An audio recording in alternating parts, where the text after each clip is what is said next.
When you find yourself in uncomfortable family conversations where nobody knows what to say anymore because so much has happened on the American social landscape. TV really does bring us all together. And TV from the 80s or the 90s is that common ground. And you stand there long enough and you talk about that show and people start to become their selves again. So I will always hold that candle out and leave that light on for everybody to have a happier tomorrow.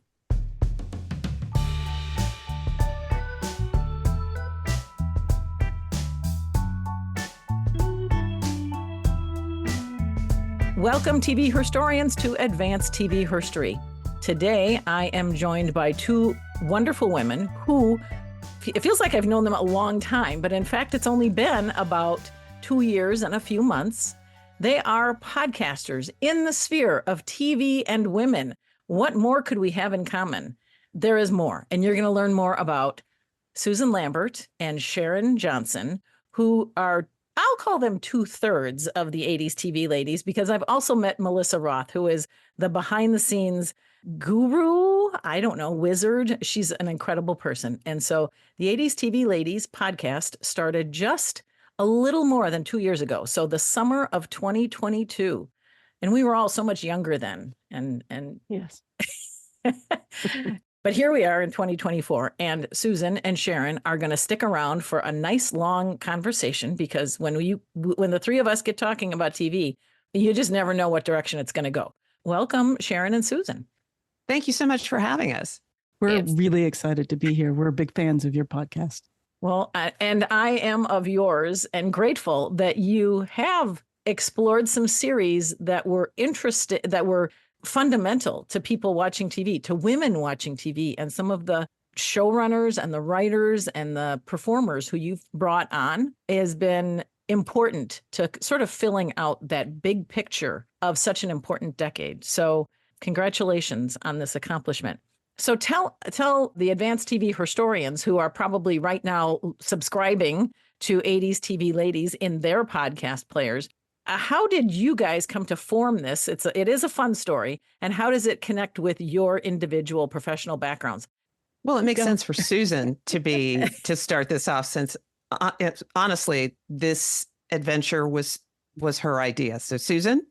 Well, I've known Sharon since the 80s. We met through a mutual friend and stayed friends since then. We both ended up working at Disney, her at ABC, me at Disney Studios, kind of about the same time. And we thought, oh, we'll have lunch every day. It'll be so much fun. And then we never saw each other. But during the early days of COVID, like many people, I was binging television, mostly 70s and 80s television. And it brought up questions for me about representation of women. I loved those shows, but I had a lot of questions. And I was like, there should be a podcast about 80s television and the representation of women. I didn't know about your podcast yet. I thought there wasn't one. I was like, well, and my husband often challenges me when I go, this should exist. He goes, well, why don't you write it or make it or do it? And then I do. So I was like, I'm going to make a podcast about looking back at female-driven television shows from the 1980s and answer my questions. And so I was looking for someone and I'm a behind-the-scenes gal. At first I was like, I'll get somebody to host it. And then I was like, no, I want to talk about this stuff. And I was like, who can I talk about pop culture with that will have a different but similar perspective to me? And neither of us have any performing experience, really. Mm-hmm. So I called up Sharon. Sharon was literally, I was like, Sharon, would you do this crazy adventure with me? I'm going to do this show. And she was like, sure.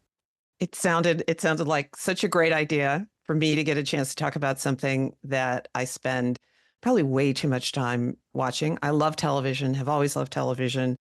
But I will say that for me, in our initial thought about the podcast actually was we decided we weren't going to do like an episode by episode recap of the stories of the shows that we were talking about. Initially, we were thinking maybe season by season, sort of see how the show evolves and talk about that. Maybe have some guests on, but that was more pie in the sky. We figured it would just be the two of us really just talking about it. And the first show we started with was Susan's pick, which was something that was very formative for her, Scarecrow and Mrs. King. And we reached out to a couple women that worked on the show, and by God, they said yes, and they would be guests. So we thought, well, that's pretty cool. Maybe we should try that with some of the other shows. And so that's how it's sort of evolved. It's become less a Susan and I talking about individual seasons, more general, but we've had the opportunity through the show to meet and talk with and listen to and hear the stories of women who worked in television in the 1980s, some of whom are still working in television. And unlike Susan, I sat and watched. I really didn't think too much about how it all got made. So I think it's probably been, from that standpoint, more of a learning experience for me, a delightful learning experience than for Susan, because I think, Susan, you always had more of an understanding because you wanted to work in television behind the scenes and production and so forth, hence film school. So that's kind of how it all got started. Well, if I can just speak on behalf of Advanced TV Herstory listeners, and from my heart, I hope when you celebrate these women, when they're telling their stories and they're reliving that moment where perhaps they didn't even have the understanding of what it was that they were putting on the screen, to the significance of, it's only been like 8 years since we've even commonly understood what representation really is. So some less represented populations might, but for the ho-de-do white woman, it's taken us a long time for that light bulb to come on. Celebrate them for us and thank them, because what they have done is truly help define and provide context to a decade that was so important in American and cultural politics, American and political culture. That's one of the things that's been the gift of the podcast, and what I think unconsciously I was looking for. I think we all about 8 years ago went, how did we get here? And every day since then has almost been that question.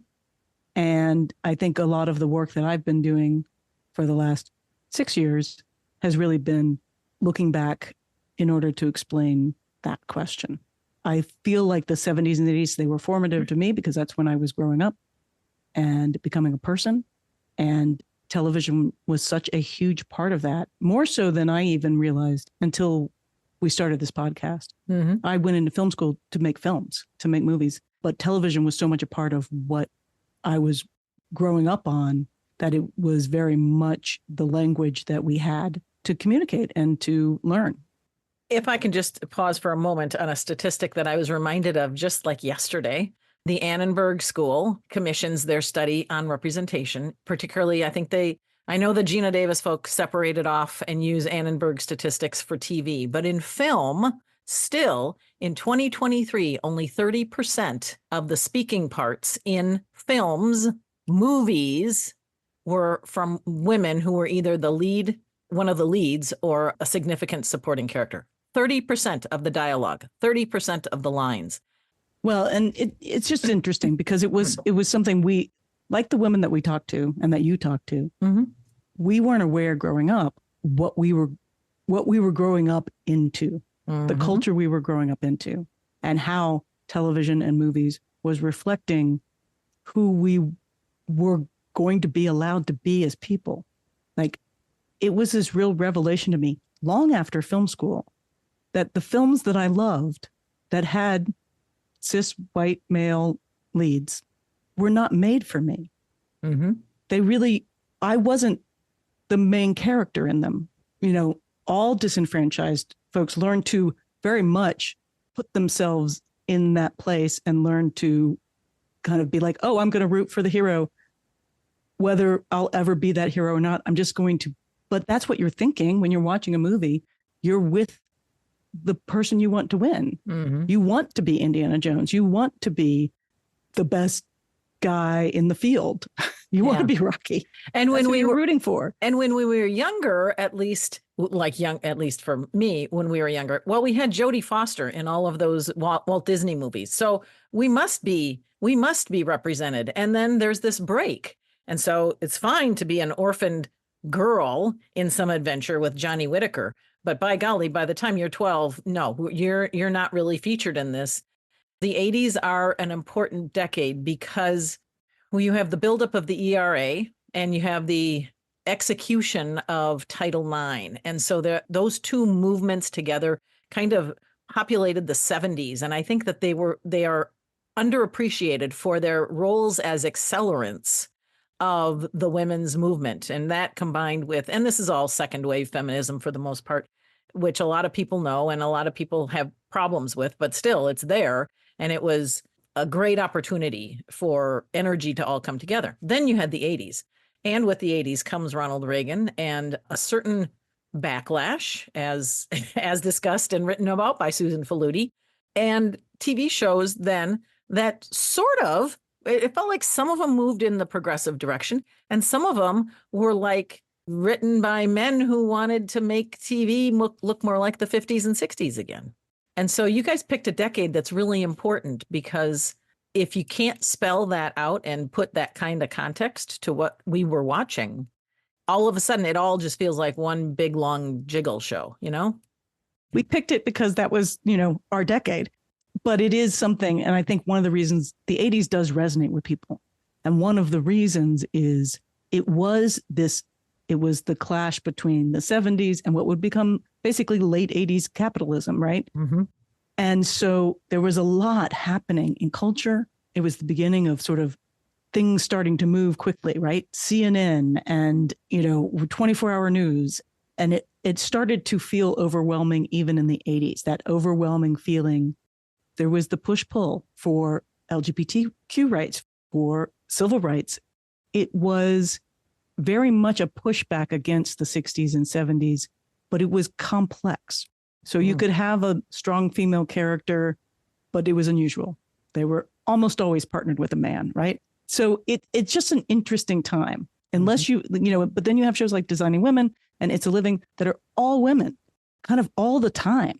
And those shows are so interesting and formative for people, along with the shows like Facts of Life, right? Yes. Yeah. That sort of were just so interesting because it was women, just women, really, and that's pretty unusual.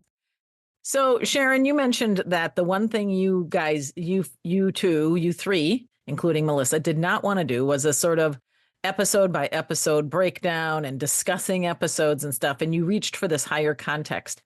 What other sorts of formats did you consider and dismiss? I'm not sure there was anything else that we really discussed seriously, we started off with we're going to do a season at a time kind of thing. And then as we began to get guests coming on, and we didn't want to spend more than maybe, depending on how many seasons a show ran, we didn't really want to spend more than 4 or 5 episodes, perhaps maybe 6 on each show. Mm-hmm. So as we began to get people from the shows to come in and talk to us, that meant there were fewer episodes for us to cover the show. And then once again, Susan's brilliant idea to have the 90s TV babies join us and talk about the show. So every show we talk about, we have 3 folks born in the 90s who more than likely have never seen the show. Sometimes they've even heard of the show before we ask them to watch some episodes, because we wanted to get, a little perspective from their generation about what these shows were. Because initially we picked shows that we really loved. As I mentioned, Susan picked Scarecrow and Mrs. King. My first selection was Remington Steele, because despite the title of the show, to me, it was the Laura Holt show. Mm-hmm. And I loved her as one of the first female characters I ever saw or remember seeing on television, who was unapologetically wanting to run her own life and do things her way. And she gets married, great. If she doesn't, that's fine too. If she has kids, maybe, who knows? But basically, this is what she wants to do. And this guy comes along and sort of steals her thunder. And then we ended that season with Cagney and Lacey, because how do you not cover Cagney and Lacey? So getting back to your original question, I think our formula, if you will, really hasn't changed significantly from what we started. We're still not doing an episode by episode thing. We're just broadening perhaps the women behind the scenes that we talk to and that we get to learn about, in addition to what we actually saw on the shows. You're right, Sharon. The only thing that really has changed is we were going to do season by season. We thought, well, that means a show that was on for one season, we'll do one episode on. a show that's on, for 7 seasons, we get to do 7 episodes. And it didn't really work out that way because we started getting guests. So that's the only thing that changed. But we're still doing, I would say, 2 to 7 episodes per show, depending on the show. We are fortunate. Here we are in 2024, and your team, having started your podcast kind of post-COVID or, mid-COVID, where Zoom and technology was all of a sudden much more understood by your guests. I can tell you in 2016, somebody thought that just talking on their phone was going to be good enough to record. And it was up to me to figure out how to record that. And it's like, it's not quite that easy. And by the way, please don't stand by the side of a highway. And that was a really good interview that just got, I literally had to transcribe it and just use her words. And that was a disappointment. So you have had guests, and some of these people, were in their 30s in the 1980s. And so you do the math and they're in their 70s. Tell me a little bit about how they work with technology, and have you encountered any glitches? I know you recorded an episode in a garage, right? Wasn't Tyne Daly? Didn't she come to your house? This is where we record our episodes in person. So this is my garage office. It's my house. And it's been my office since we finished it. It wasn't a finished garage when we moved in. So yes, Tyne Daly did come here to our garage office in our house to record because she was like, I don't really love technology. So I'd rather not Zoom. And that we have found that. So there are interviews we have done on the phone through Zoom phone, just send a phone number and go, because people didn't want to do Zoom. But we love doing in person. We also had Eilish Zabrowski, who was a really renowned costumer. She was the head of Aaron Spelling. Thank you. Head of Aaron Spelling's costume department for his entire studio. And she was delightful in person. We had a blast. Her husband was in here. My husband came in. It was a party. Your garage is going to need a green room. It does. So, all right. So yes, Tyne Daly, Sharon Gless, Stephanie Zimbalist, as impressive people who we remember from TV. But you raised the point that you also have had some very talented women whose entire careers were spent making TV. So what are some of those names from both in front of the camera and behind? I think we have to start with Eugenie Ross-Lemming, because she was the co-creator of Scarecrow and Mrs. King. She was our first guest, I believe. So no matter whether our guests have been Tyne Daly's, Sharon Gless's, Stephanie Zimbalist, people's names that you know, yep, or people's names like Eugenie Ross-Lemming that maybe whose names you have not heard before. Each and every guest that we have had, we finish and we look at each other and go, well, that was amazing. Getting back to your original question, I think we have to start with Eugenie. She was fantastic and told us all kinds of stories about her life and her career, and how she had just finished as one of the showrunners of Supernatural, was it? Yeah. So she's continued to work all these years. More recently, we had Nima Barnett as one of our guests, who was the first African-American woman to direct a network comedy back in the 1980s. And she directed What's Happening Now, and she has worked ever since, still working, and all sorts of women in between. I feel like I have to pinch myself just occasionally because it's just been so amazing. And I could and have gone on and on and on about all of them. And I'm particularly interested in the writers directors. So here's the list: Eugenie Ross-Lemming, Martha Smith from Scarecrow Mrs. King, Robin Bernheim, writer producer, Stephanie Zimbalist.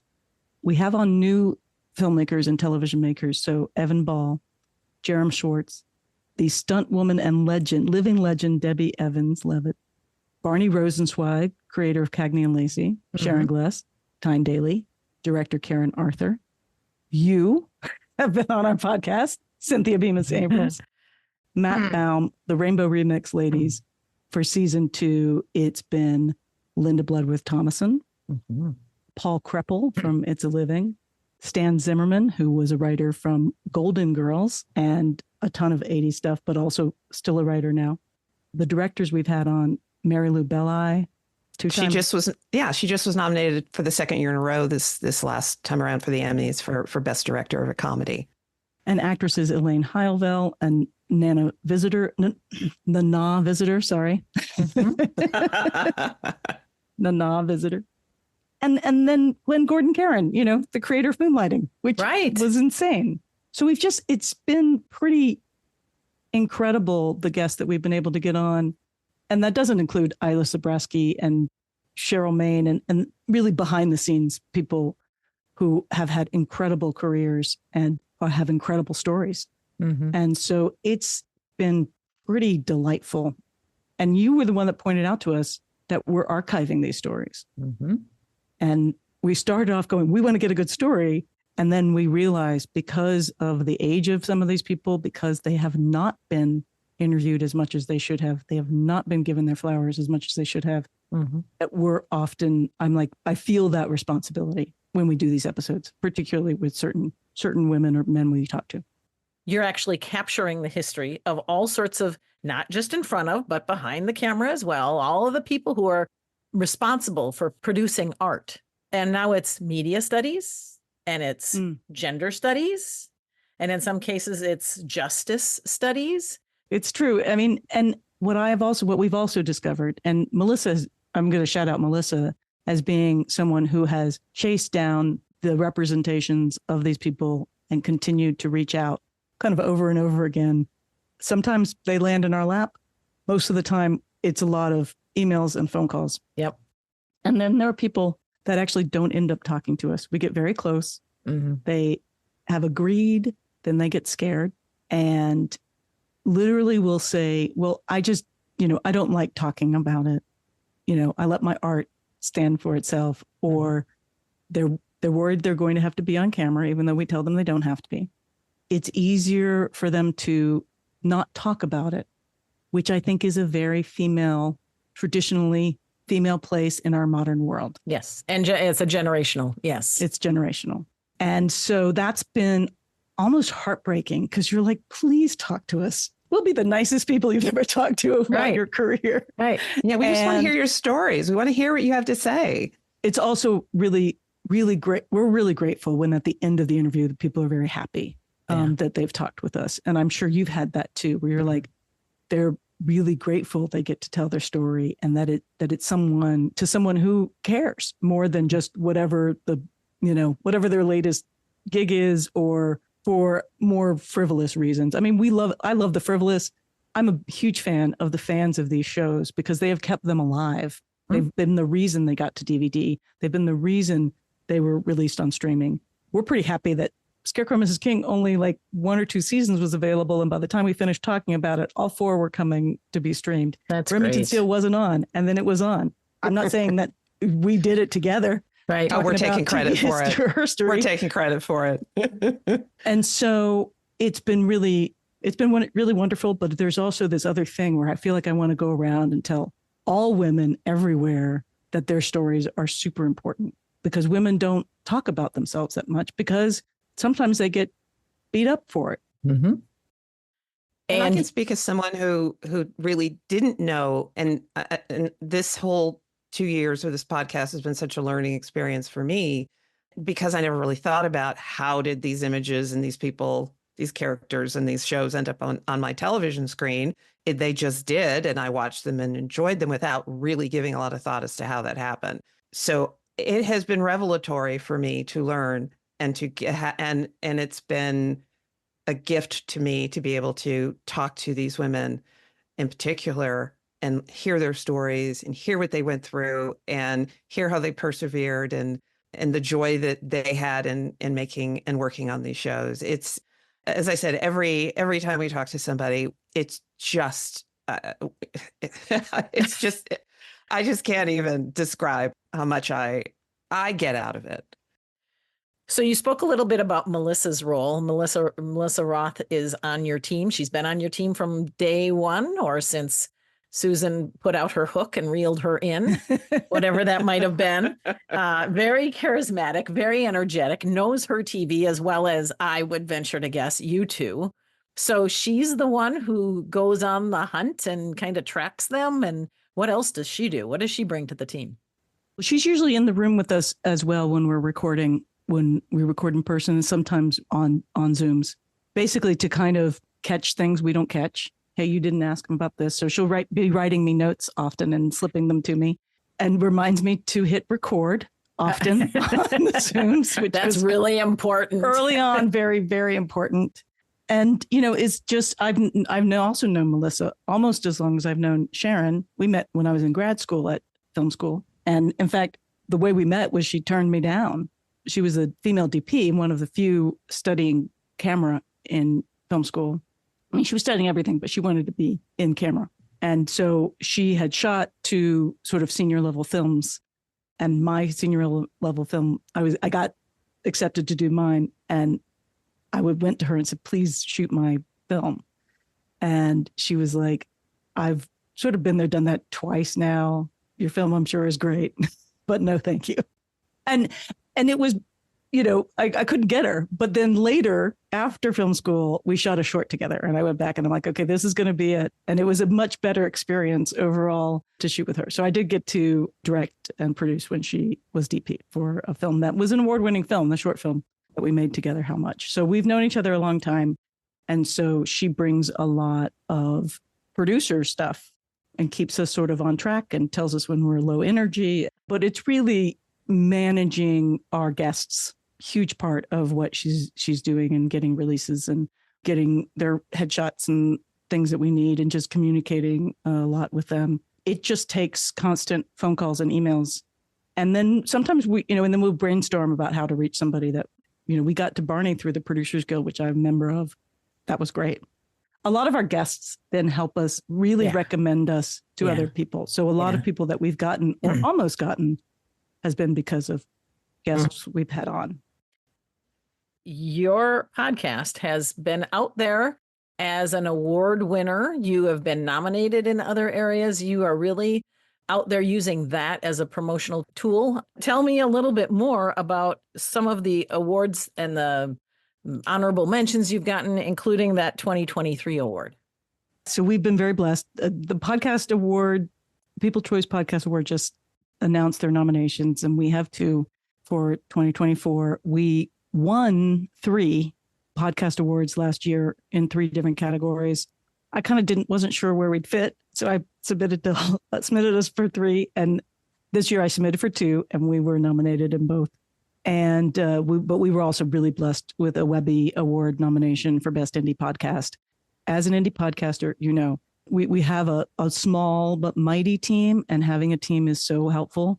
I have assistants that are also mentees of mine that manage a lot of our social media and a lot of the other stuff, because being a creator these days is an insane amount of work. This podcast has done so well, which we love, and I'm excited. It is definitely taking time from my other career as a writer, director, producer of indie work. And yet it's been a blessing, right? It's a double-edged sword. I also happened to had lovely years at Walt Disney Pictures in Buena Vista Pictures Marketing, and which was basically getting a doctorate in marketing and publicity and the power and importance of that at a very neat time when social media was really becoming a thing. We were literally the first employees of the digital marketing team at Disney, and then I got to run the division. So I was really blessed to be in that mix of early digital marketing days. So I'm getting to use a lot of those tools. Some of them have changed. Many of them haven't, that I learned when I was there. And so social media is a big part of that. So we manage our social media as best we can. It's a little bit, everything is now a little bit beyond us now because it's been successful. So one of the things that's great about social media is your ability to communicate with your audience. And so we have fans of our show who talk to us, who email us several times, who give us suggestions, and they post on Facebook, like we'll post a clip from something with all the ABC stars from the 1982 Festival of Stars and ABC.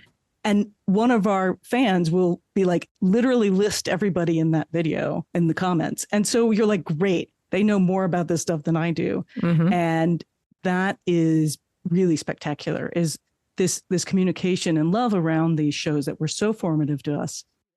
I want to, first of all, congratulate you all, the entire team, on the 2023 win and the recognition of the Webby. Is there anything that listeners of Advanced TV Herstory, once they dial up one or two of your episodes, is there anything that they can do to vote for you? Is that one of those awards where people can go on a website?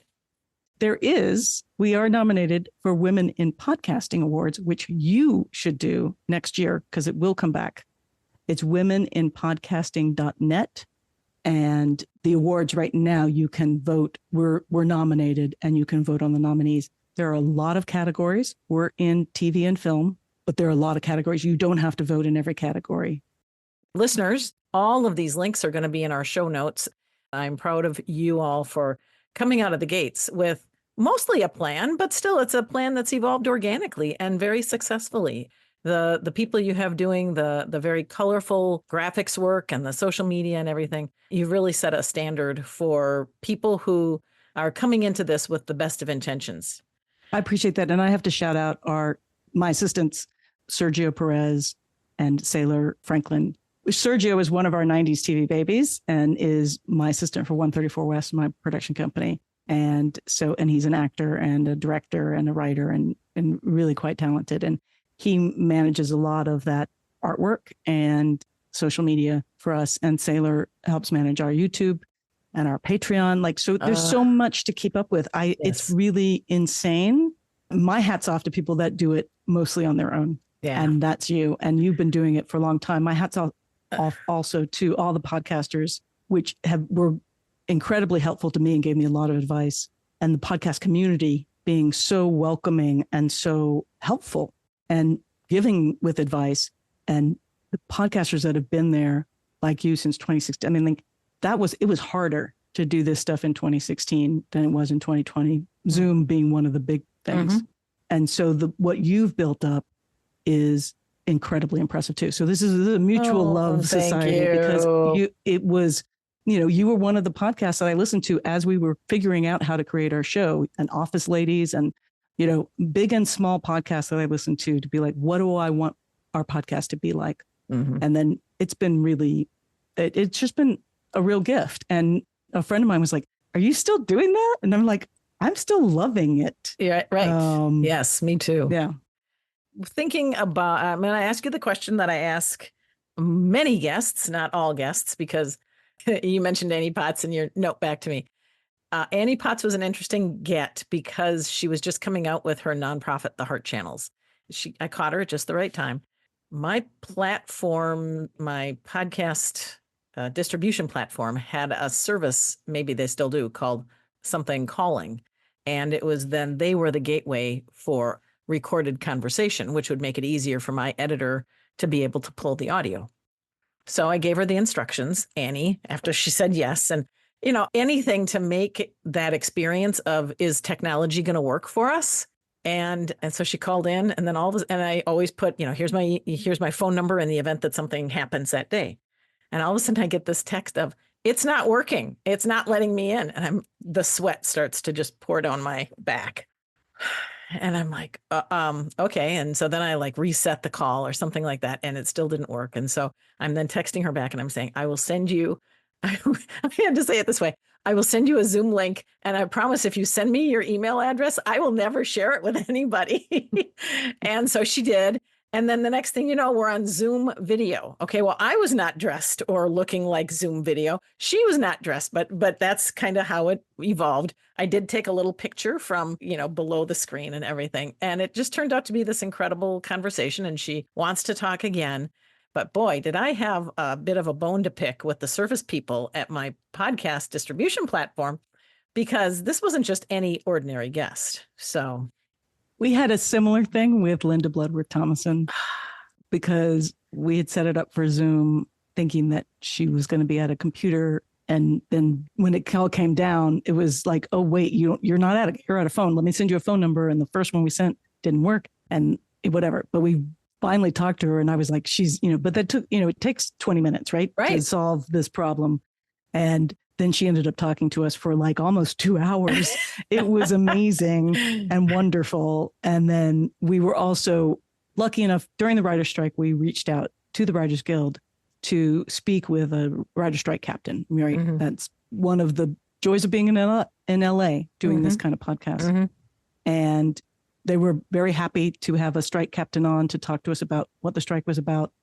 We were really careful about how we interviewed people during that time, so that we would follow the strike, the WGA rules and the SAG rules. You know, we now know people at the WGA in their publicity. So we were invited to the WGA Awards where Linda Bloodworth Thomason got her Lifetime Achievement. We were able to be on the red carpet and interview a lot of people. And then we were able to actually meet her. She didn't do the red carpet. So we only saw her after she won her award, when she came backstage with Jean Smart, who presented the award to her. And then she proceeded to go, "Oh, here are the ladies I told you about, the 80s TV ladies. You have to be on their show." We're like, "Yes, Miss Jean Smart." She's like, "Don't bother me." She was very nice. She was very gracious, but she's like, "Don't make me do something." But it was really great. And that's been a gift. Yes. Julia Louis-Dreyfus, who is sort of doing what we're doing, only at a much higher level. Yes. Cooler. She's talking to amazing people. And her first episode, she lost power while on the phone or on the line with Jane Fonda. My hat's off to JLD, because she's, you know, we're all pulling on this same cart, and that's really important. So anyway, the question that I was going to pose to you is, what are the series from your growing up or from your adult life that still resonate? You know, they just have this lasting impression that you can go back to them for comfort, or that you now realize played a bigger role than you expected at the time. First one I'll mention is one that hopefully we'll have a chance to cover on 80s TV Ladies, Murphy Brown, because again, another woman who lived her life the way she wanted, did things the way she wanted. She was a very atypical female character, show created by a woman. The fact that they basically just put up with her because she was so good at her job, that the things that perhaps you would never expect anyone, let alone a woman, to get away with, she was able to get away with because she was so good at her job. And yet she was certainly not a perfect person. Certainly not all aspects of her life were perfect.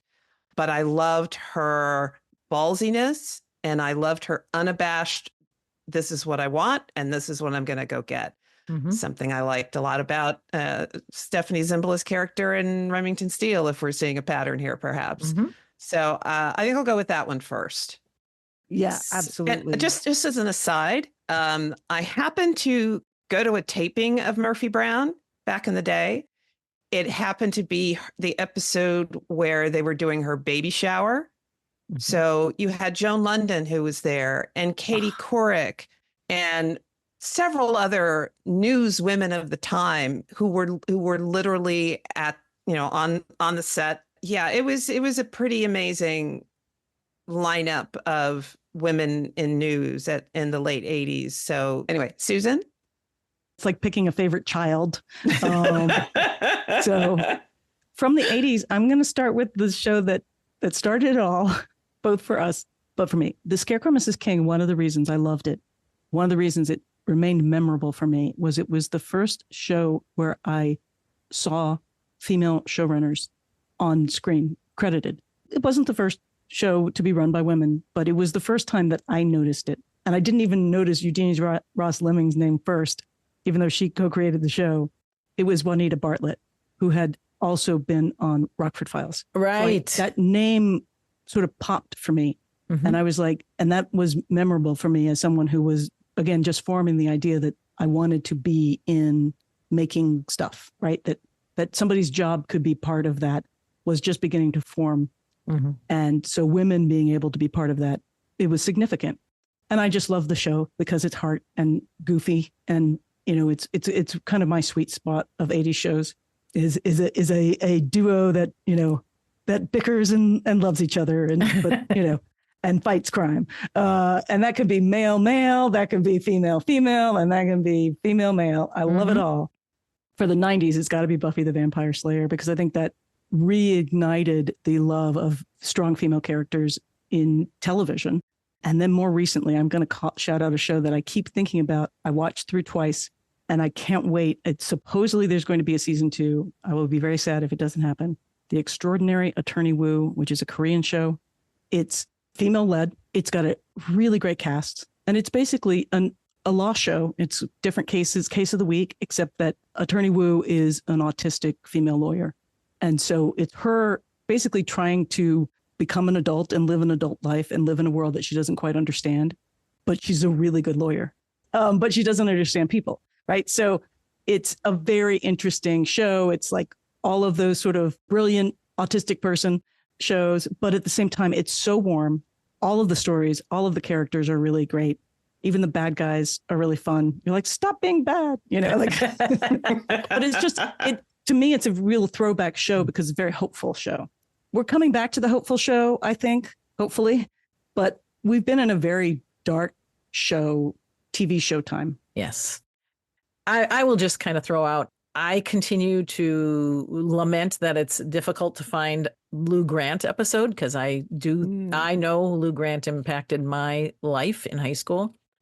There is a good book written by Douglas Daniel. I don't know if he's still alive, and it's called Lou Grant. Lou Grant, The Making of TV's Top Newspaper Drama. It's a great book, and April Smith was one of my guests, and she had written for Lou Grant. There was some crossover of Lou Grant and Cagney and Lacey. I continue to say that China Beach is by far the best written and best acted series of all time, and I believe that's 1988 to 1991. To anybody who's listening who feels like they've seen every good TV series, it is available as a boxed set, and that is the gift.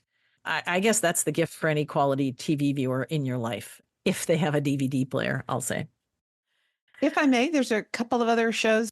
First one is My So-Called Life.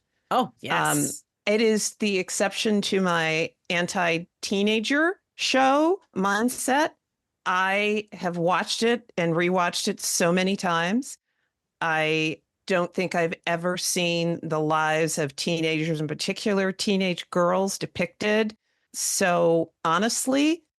In several interviews, I think Winnie Holtzman has, for instance, talked about how because Claire Danes was so young and limited to the amount of time she could be on set, they ended up writing these conversations between Rayanne and Sharon Tursky, Angela's former best friend, in the girls' room where they're talking about sex on network television and what it's like for them as teenagers.